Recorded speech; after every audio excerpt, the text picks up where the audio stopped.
అందరికీ నమస్కారం. నా పేరు Archana. Welcome to mysterious stories. ఈరోజు కథ ప్రేయసకి.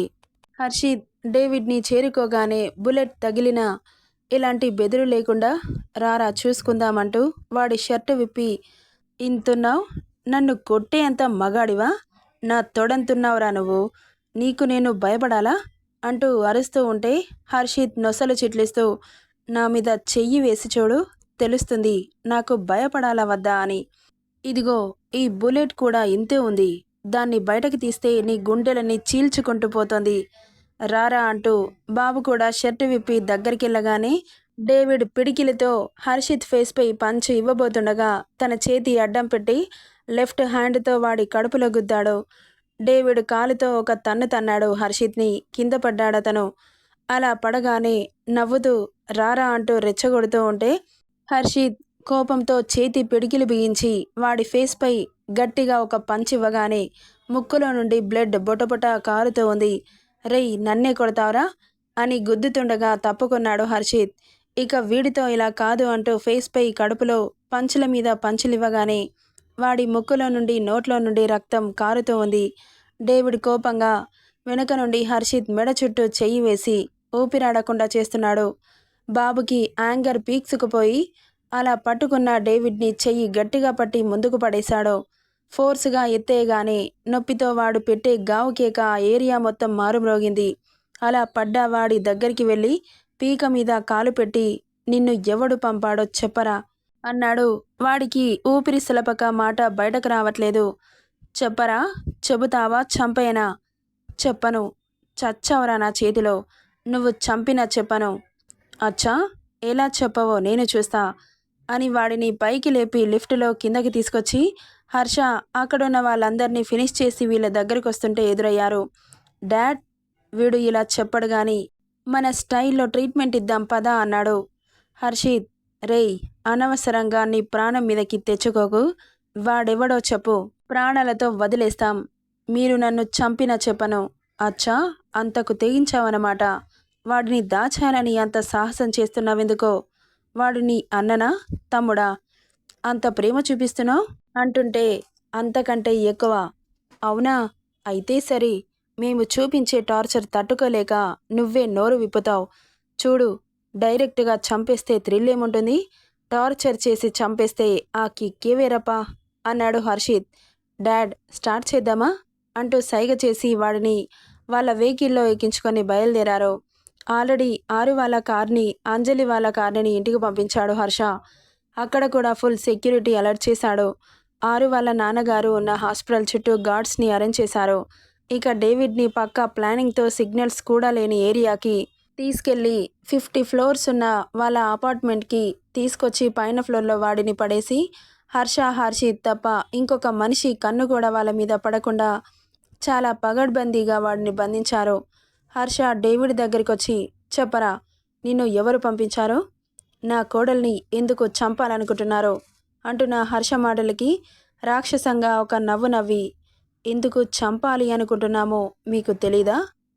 తెలీదు అంటున్న హర్షని వియర్డ్గా చూసి, మా డ్రగ్స్ బిజినెస్కి అడ్డుగా ఉంది, దాన్ని చంపేస్తే మా అడ్డు తొలగిపోతుంది, మా బిజినెస్ బాగా సాగుతుంది అంటున్న వాడి పీక నొక్కి, ఏంట్రా దాన్ని దీన్ని అంటున్నావు, చంపి పారదొబ్బుతా నీ అయ్యా, నా ప్రాణాన్ని ఒక్క మాట అన్నా నీ పార్టీలో ఒక్కో అంగం పని చేయకుండా చేసి, తినడానికి తిండి, పడుకుంటే నిద్ర పట్టకుండా చేస్తా, ఈ జీవితం బ్రతికే కంటే ఒక్కసారిగా ప్రాణం పోతే బావుండు అన్నట్లు చేసి నీ బ్రతుకు కుక్కలు చించిన విస్తరి చేస్తా అంటూ నొక్కుతుంటే వాడు గిలగిలా కొట్టుకుంటున్నాడు. హర్షిత్, ఆవేశపడకు అంటూ విడిపించాడు హర్ష. చెప్పరా, ఎవరు నిన్ను పంపించారు? చెబుతావా, మా స్టైల్ ట్రీట్మెంట్ స్టార్ట్ చేయనా? మీరేమైనా చేసుకోండి, చెప్పను అంటున్న వాడి మాటలకి ఇద్దరికి యాంగర్ లిమిట్స్ క్రాస్ అవుతున్నాయి. చెప్పు బే అంటూ వాడి మూతి మీద ఒక పంచ్ ఇవ్వగానే వాడి పళ్ళు రాలి బయటపడ్డాయి. హర్షిత్ కూల్ అంటూ వాడిని చైర్కి కట్టేసి వాడి పాకెట్లో ఉన్న మొబైల్ తీసి ఓపెన్ చేసి చూశాడు హర్ష. ప్రైవేట్ నెంబర్ అని ఉండడంతో కాల్ ట్రేస్ చేయమని స్పైకి చెప్పాడు. డాడ్, స్టార్ట్ చేద్దామా అంటూ వాడి కాళ్ళకి చేతులకి వాడి బాడీ మొత్తం కరెంట్ షాక్ ఫిట్ చేసి లాస్ట్ అండ్ ఫైనల్గా అడుగుతున్నాం, చెబుతావా చెప్పవా అంటుంటే చెప్పను అంటున్న వాడి మాటలకి హర్షిత్కి చిరాకొస్తుంటే స్విచ్ ఆన్ చేశాడు. హా అంటూ అరుస్తున్నాడు. ఆగు నాన్న, ఆఫ్ చెయ్యి అనగానే ఆఫ్ చేశాడు హర్షిత్. కరెంట్ షాక్ కొట్టిన కాకిలా మారిన వాడిని చూసి ఇప్పుడైనా చెప్పరా, అనవసరంగా ప్రాణాల మీదకి ఎందుకు తెచ్చుకుంటావు, చెప్పరా నా కొడక అంటూ వాడి జుట్టు పట్టాడు. చంపేయండి, చెప్పను అంటున్న వాడి రియాక్షన్కి సర్రున పెరిగింది బీపీ ఇద్దరికి. తన పాకెట్లో ఉన్న నైఫ్ తీసి వాడి బాక్స్ ఆఫీస్ని కట్ చేశాడు. వాడు నొప్పితో గావు కేక పెడుతుంటే రూమ్ అంతా మారుమ్రోగింది. డాడ్, వాడిని కాసేపు నాకు అప్పగించండి, ఎలా చెప్పడో చూస్తా అంటున్న హర్షిత్ మాటలకి వద్దు నాన్న, నువ్వు ఆవేశంలో వాణ్ణి చంపేస్తే ఉన్న ఒక్క ఆధారం పోతుంది అంటున్న అతని మాటలకి నేను వాడితో నిజం రాబడతాను డాడ్, చంపను, అంత ఈజీగా చంపేస్తే ఉన్నొక్క ప్రూఫ్ పోతుందని నాకు తెలీదా, వాడేం చేసినా చెప్పడు అని అర్థమవుతుంది, ఫైనల్గా ఒకే ఒక అస్త్రం వాడదామా అన్నాడు. హర్ష, ఏంటి డాడ్, మెమోరీ ట్రాన్స్ఫర్ చేస్తే అంటున్న అతని మాటలకి ఆలోచనలో పడ్డాడు హర్షిత్. ఇది వర్కౌట్ అవుతుందంటారా? ఖచ్చితంగా అవుతుంది, మనం అడ్వాన్స్ టెక్నాలజీలో బ్రతుకుతున్నాం, ఆ మాత్రం తెలీదా, ఆలస్యం ఎందుకు, ల్యాబ్కి తీసుకెళ్ళి వీడి మీద ప్రాక్టికల్స్ చేస్తే ఒక పనైపోతుంది, లేట్ చేస్తే ఆరు మీద అటాక్స్ మొదలు పెడతారు అంటున్న అతని మాటలకి ఓకేనా, నేను మెమోరీ రీసెర్చర్ సారాకి కాల్ చేయనా, ఓకే డాడ్ అనుకున్నదే తడవుగా సారాకి కాల్ చేసి మ్యాటర్ మొత్తం చెప్పగానే ఓకే సార్, మీరెప్పుడు ట్రీట్మెంట్ స్టార్ట్ చేయమంటే అప్పుడు చేద్దాం, ఓకే సారా, నేను డిసైడ్ చేసి కాల్ చేస్తా, సారా మెమొరీ ట్రాన్స్ఫర్లో gold medalist, okay dad, next ఏం చేద్దాం, చేసేదేముంది, ఇంటికెళ్ళి హాయిగా రెస్ట్ తీసుకోవడమే అంటూ వాడికి అనస్థీషియా ఇంజెక్షన్ ఇవ్వగానే డేవిడ్ స్పృహ తప్పాడు. రూమ్స్ అన్నింటికీ లాక్ చేసి ఒక గాలి తప్ప పురుగు కూడా లోపలికి చొరబడకుండా వాడిని బంధించి అక్కడి నుండి బయలుదేరారు. డైరెక్ట్గా ఇంటికి వెళ్ళిపోయారు. ఆరు గురించి అప్పటికే అంజలి వాళ్ళకి చెప్పడంతో అంజు ఆరోహిని చూసి ప్రేమగా తన దగ్గర కూర్చోబెట్టుకొని మాట్లాడుతూ ఉంది. ఆరుకి అంజలి చాలా బాగా నచ్చింది. అమ్మ లేదన్న బాధ తీరింది అనిపించింది. అందరికీ అంజలి వంట చేస్తుంటే మీకెందుకంటీ, నేను చేస్తాను, నీకెందుకమ్మా, నేను చేస్తాను కదా, నువ్వు కూర్చో, పర్వాలేదంటీ, నా ఊరికే కూర్చోబుద్ధి కాదు అంటూ కిచెన్లో హెల్ప్ చేస్తూ ఉంది ఆరు. సార్ వాళ్ళు ఎలా ఉన్నారో ఏంటో ఆంటీ, ఒకసారి కాల్ చేయరా, నువ్వేం టెన్షన్ పడకు ఆరు, మీ మావయ్య ఉన్నారుగా, ఆయనే చూసుకుంటారు, మీ సార్ కూడా తక్కువేం కాదు, వాళ్ళకి ఎలాంటి ప్రమాదం ఉండదు, డోంట్ వర్రీ అంటూ తాపీగా వంటలో లీనమైన అంజలిని చూసి షాక్ అవుతుంది ఆరు. ఇంత నమ్మకం అంకుల్ మీద అనుకుంటూ. ఏమైందమ్మా, ఏం ఆలోచిస్తున్నావు, ఏం లేదాంటీ, ఏదో ఉంది, చెప్పు చెప్పు, అంకుల్ మీద అంత నమ్మకం ఏంటి ఆంటీ, తనతో 30 ఇయర్స్ నుండి ఉంటున్నాను, ఆ మాత్రం తెలీదా అంటున్న అంజలిని అలాగే చూస్తూ ఉండిపోయింది. ఆరు ఇద్దరు మధ్య అండర్స్టాండింగ్ ఎంత బాగుంది అనుకుంది. మామ్, చాలా ఆకలేస్తుంది, త్వరగా కానివ్వు అంటూ లోపలికి వచ్చిన అన్వి, వదిన ఇక్కడేం చేస్తున్నావు, మా మమ్మీ ఒక్కతే చేసేస్తుంది కానీ నీతో చాలా మాట్లాడాలి, పద పద అంటూ లాక్కెళ్ళింది ఆరుని. అతనేమో పెళ్లి చేసుకోను అంటున్నాడు, వీళ్ళేమో నన్ను ఇంటికి కోడలుగా మార్చేస్తున్నారు, ఏంటో వీళ్ళకి సార్కి పొంతనే లేదు అనుకుంది. ఏమైంది వదిన, ఏం ఆలోచిస్తున్నావు, ఏం లేదు అన్నట్లు తల అడ్డంగా ఊపింది. ఫ్రీగా ఉండు, ఎందుకంత నర్వస్గా ఉన్నావు, ఏం లేదు అన్విక గారు అంటుంటే వదినా గారు ఏంటి, అను అని పిలు అనగానే నాకు మీరు ఇప్పుడే పరిచయం కదా, అలా ఎలా పిలుస్తాను, నా సొంత వాళ్ళు నన్ను అను అని పిలుస్తారు, నువ్వు కూడా నా సొంత వదినవి కదా, అందుకే అను అని పిలవమంటున్నాను. అదేంటి, నేను మీ సొంతం ఎలా అవుతాను, నాకు మీకు మధ్య ఎలాంటి బంధం లేదు కదా, ఎందుకు లేదు వదినా, చాలా అనుబంధం ఉంది, ఎప్పుడైతే మా అన్నయ్య నిన్ను లవ్ చేయడం స్టార్ట్ చేశాడో అప్పటి నుండి నువ్వు మాలో ఫ్యామిలీ మెంబర్ అయిపోయావు, ఇప్పటి నుండి చేస్తున్నాడు అనింది విషయం రాబట్టడానికి. ఏంటి వదినా, తెలుసుకోవాలని చాలా ట్రై చేస్తున్నట్లున్నావు, అంత ఈజీగా చెబుతామా, చెప్పు, వాడి ప్రేమ ఈనాటిది కాదు, మేము చెబితే వాల్యూ ఉండదు, తమరే తెలుసుకోండి, హౌ, ఎలా, మనసుంటే మార్గం ఉంటుంది అంటున్న అన్విక మాటలకి అయోమయంగా చూస్తూ ఉంది ఆరు. సరే కానీ మా అన్నయ్య ఏమంటున్నాడు అనింది టీజింగ్గా. ఏమంటారు, ఏం లేదు అనింది నార్మల్గా. నిజం చెప్పు వదినా, వాడు నీకు ప్రపోజ్ చేశాడా అనగానే కళ్ళు పెద్దవి చేసి షాకింగ్గా చూస్తూ ఏం చెప్పాలో అర్థం కాక నన్ను వదిలేయను ప్లీజ్ అంటూ తప్పించుకుంటాడా. ఏంటి వదిన, ఎక్కడికి పారిపోతున్నావు? ఇప్పుడు నేను వదిలే ప్రసక్తే లేదు అంటూ చెయ్యి పట్టి తన పక్కన కూర్చోబెట్టుకుంది. ప్లీజ్ నన్ను ఇబ్బంది పెట్టకు. నిన్నేం ఇబ్బంది పెట్టట్లేదు కానీ చెప్పు చెప్పు, అన్నయ్య నీకు ప్రపోజ్ చేశాడు కదా. ఎప్పుడు, ఎలా అంటున్నా అనుని చూసి మీ అన్నయ్యకి ఇష్టం ఉంటే సరిపోతుందా, నాకు ఇష్టం లేనవసరం లేదా? అదేంటి వదిన అంత మాట అన్నావు? నిజం చెప్పు, వాడంటే నీకు ఇష్టం లేదా? ఒక మనిషిలాగా చూస్తాడా నన్ను? పరిచయమైనప్పటి నుండి ఎంత టార్చర్ చేశాడో తెలుసా? ఆ టార్చర్ గుర్తొస్తేనే పగ తీర్చుకుంటున్నాడేమో అనిపించింది, కానీ లవ్ చేసినట్లు అనిపించలేదు. వాడంతే వదిన, ఎవరి మీదనైనా ప్రేమ పెంచుకుంటే సొంత వాళ్ళలా ఫస్ట్ కోపాన్ని చూపిస్తాడు.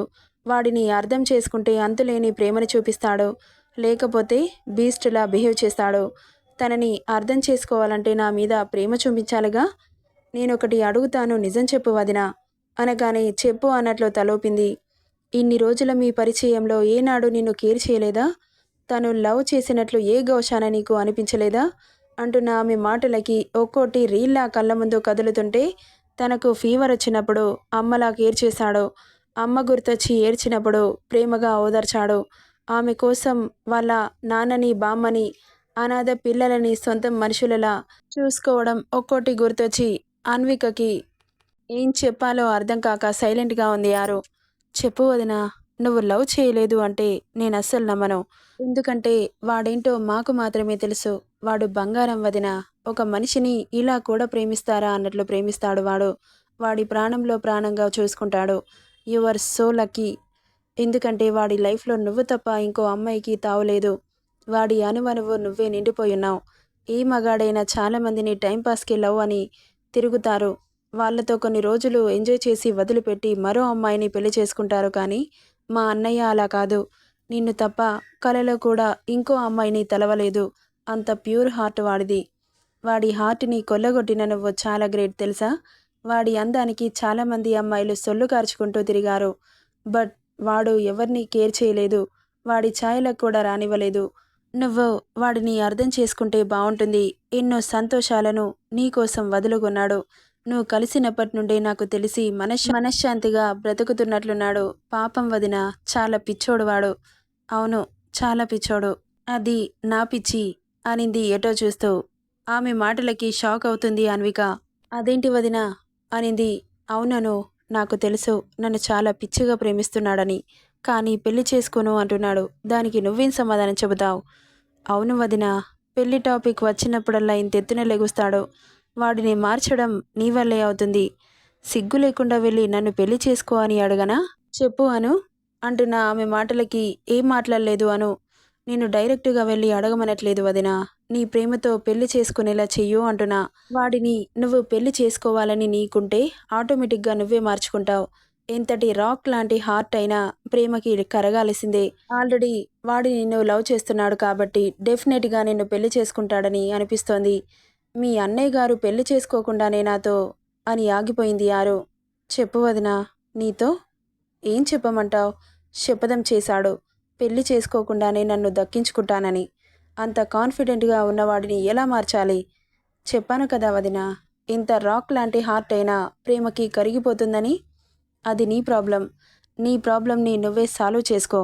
మీ ఇద్దరి మధ్యలో మేము రావడం పద్ధతిగా ఉండదు.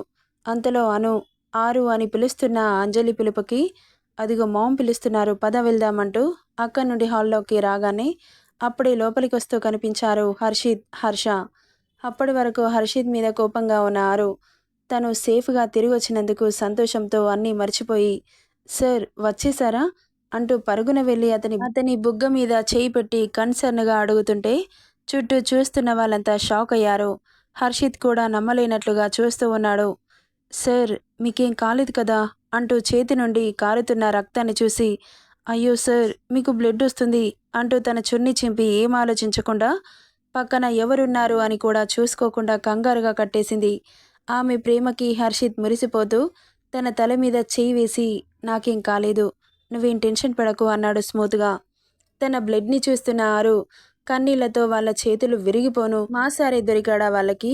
కొంచెం కూడా జాలి లేకుండా ఎలా కత్తులతో దాడి చేశారో చూడండి అని తిట్టుకుంటూ కిచెన్లోకి వెళ్ళి పసుపు తీసుకొచ్చి చేతికైన గాయాల మీద పసుపు రాసి తన చెయ్యి పట్టి సోఫాలో కూర్చోబెట్టి మంచినీళ్లు తెచ్చి హర్షిత్కి తాగిస్తూ చాలా పెయిన్గా ఉందా అనింది బాధగా. నువ్వు మందు రాస్తావు కదా, పోయింది అన్నాడు. వీళ్ళిద్దరిని చూస్తున్న వాళ్ళంతా కళ్ళు నోర్లు తెరుచుకొని మరీ చూస్తూ ఉండిపోయారు. హర్ష ఆరుని చూసి, నా కోడలికి నా కొడుకంటే ఎంత ఇష్టమో, ఇలా ఉండే పిల్లని ఇలా మార్చేశావురా అనుకున్నాడు మనసులో. అంజలి కూడా తన కొడుకు మీద చూపిస్తున్న ప్రేమకి మురిసిపోతూ ఉంది. ఇక వాళ్ళని డిస్టర్బ్ చేయాలని ఎవరికీ అనిపించలేదు. కొడుకుని హత్తుకొని దగ్గరికి తీసుకోవాలని అంజుకి అనిపిస్తున్నా వాళ్ళిద్దరి మధ్యలోకి వెళ్ళడం బాగోదని అలాగే అక్క నుండి వాళ్ళిద్దరిని వదిలి వెళ్ళిపోయారు. ఆరు ఒక చేత్తో తన చేతిని ఇంకో చేతి వీపు మీద పెట్టి సోఫాలో కూర్చోబెట్టినప్పుడు ఆమె చేతికి రక్తం అంటడం చూసుకొని, అయ్యో సార్, మీకు వెనకాల కూడా బ్లడ్ వస్తోంది అని కన్నీళ్లతో చూస్తూ హాస్పిటల్కి వెళ్దాం పదండి సార్ అంటూ కంగారు పడుతుంటే ఆమె చేయి పట్టి లాగి ఒడిలో కూర్చోబెట్టుకొని, ఏం పర్లేదు, నువ్వు ముట్టుకున్నావుగా, నొప్పిపోయింది, నువ్వేడవకు అంటూ ఆమె కంట్లో నుండి వస్తున్న నీటిని తుడిచాడు. కనీసం ఫస్ట్ ఎయిడ్ అయినా చేయనివ్వండి, నీకెందుకు శ్రమ, నా చెల్లి అన్విక ఉందిగా, తను చేస్తుంది అనగానే అప్పుడు గుర్తొచ్చింది అందరూ ఉన్నారు ఇంట్లో అని. ఒక్కసారిగా తన మీద నుండి లేచి, సారీ సార్, నేను అందరూ ఉన్నారని మర్చిపోయాను అంటూ దూరం జరిగింది. ఆమె అలా జరగగానే బాబు మనసు ఒక్కసారిగా ఏదోలా అనిపించి క్షణం ఎడబాటు కూడా భరించలేక మళ్ళీ తనని దగ్గరికి తీసుకొని ఆమె మోముని 2 చేతుల్లోకి తీసుకొని, చెప్పానుగా నీకేం కానివ్వను అని, నువ్వు నా ప్రాణం, నా ప్రాణాలు అడ్డేసైనా నీ ప్రాణాలని కాపాడుకుంటాను అన్నాడు చాలా ఇంటెన్స్డ్గా. తనకేం అర్థం కాక అయోమయంగా చూస్తూ ఉంది. ఏమైంది సార్, అలా మాట్లాడుతున్నారు అనింది.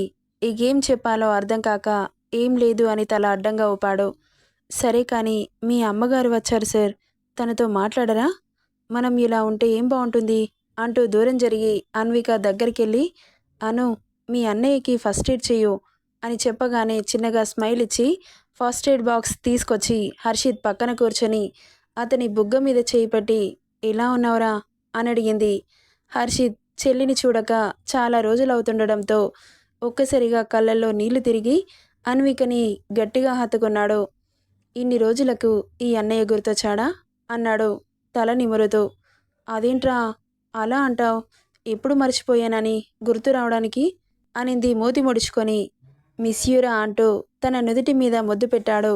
మిస్ యూ సో మచ్ అన్నయ్య అని కళ్ళనీళ్లతో అతనికి అయిన గాయాలకి మందు రాస్తూ ఫస్ట్ ఎయిడ్ చేస్తుండగా కన్నా అని ప్రేమగా పిలవగానే నొప్పిని మర్చిపోయి పరుగున వెళ్ళి అంజలిని హత్తుకొని ఆమె గుండెల్లో తలదాచుకున్నాడు. మమ్మీ, ఎలా ఉన్నావు అన్నాడు లోగొంతులో. బాలేను కన్నా, అస్సలు బాలేను, నువ్వు లేకుండా అనగానే, అదేంటి మమ్మీ అలా అన్నావు, అవును కన్నా, నువ్వు లేకుండా నేను బాలేను అంటూ కొడుకు తల నిమురుతూ నుదుటి మీద ముద్దిచ్చింది.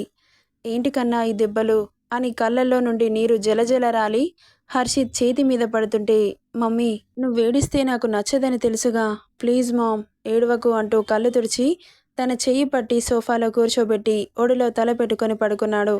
కొడుకు తల నిమురుతూ, ఎన్ని రోజులైంది కన్నా నిన్ను చూడక, మమ్మీని చూడకుండా ఎలా ఉండగలుగుతున్నావురా, చెప్పాను కదా మమ్మీ, నువ్వెప్పుడు నాకు ఇక్కడే ఉంటావని, నిన్ను మిస్ అయ్యే ఛాన్సే లేదు, ఇలాంటి బిస్కెట్స్లకి ఏం తక్కువ లేదులే. మామ్, నేను బిస్కెట్ వేసినట్లు అనిపిస్తుందా అన్నాడు మూతి ముడుచుకొని.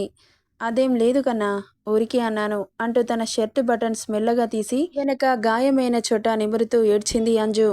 ప్లీజ్ మమ్మీ, నువ్వు ఏడిస్తే నేను తట్టుకోలేను, నొప్పిగా ఉందా కన్నా, లేదు నేను చూశానుగా, ఎగిరిపోయింది, ఎలా ఉన్నావురా అంటూ సింధూజ, రాజారావు, కిరణ్, నిత్య అందరూ ఒక్కసారిగా హర్షిత్ని చుట్టుముట్టారు.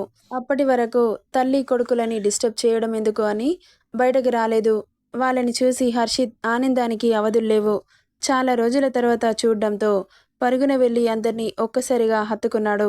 గారాల మనవడు కదా రాజారావుకి, తనని గట్టిగా హత్తుకొని ముద్దుల వర్షం కురిపించాడు. Miss you Nani, miss you తాతయ్య, అత్త మావయ్య ఎలా ఉన్నారు, వరుణ్ ఎక్కడా, ఇదిగో బావా ఇక్కడ అని పరుగున వచ్చి అతనికి కరుచుకుపోయాడు. అందరి క్షేమ సమాచారాలు తెలుసుకొని ఇటు తిరగగానే హర్ష హర్షిత్ని చూస్తూ ఉండడం చూసి డాడ్ అంటూ హత్తుకొని ఎంతసేపు అతని కౌగిట్లో ఒదిగిపోయాడో తెలీదు. హర్ష కొడుకు తల మీద ముద్దు పెట్టి, పదా నాన్న ఫ్రెష్ అవ్వు అని వెళ్తుండగా ఏదో గుర్తొచ్చిన వాడిలా ఆగి, అను బావగారెక్కడా అని అడిగాడు హర్షిత్. నెక్స్ట్ పార్ట్లో ఏం జరుగుతుందో చూద్దాం. ఈ స్టోరీ ఎలా ఉందో కామెంట్ చేయండి guys. Thank you for listening.